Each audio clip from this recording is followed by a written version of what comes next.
Question number 30. A fine mist of oil droplets is sprayed into air. As the oil droplets leave the nozzle of the spraying device, they can become electrically charged. Okay.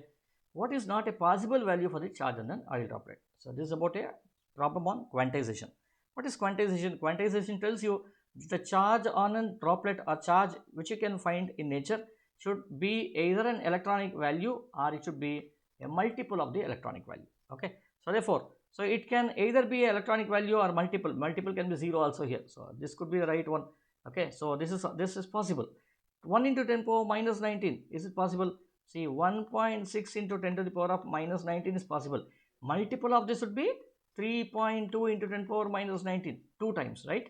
So therefore, this is not possible. 4.8 is what? This is nothing but 3 times. 3 times E.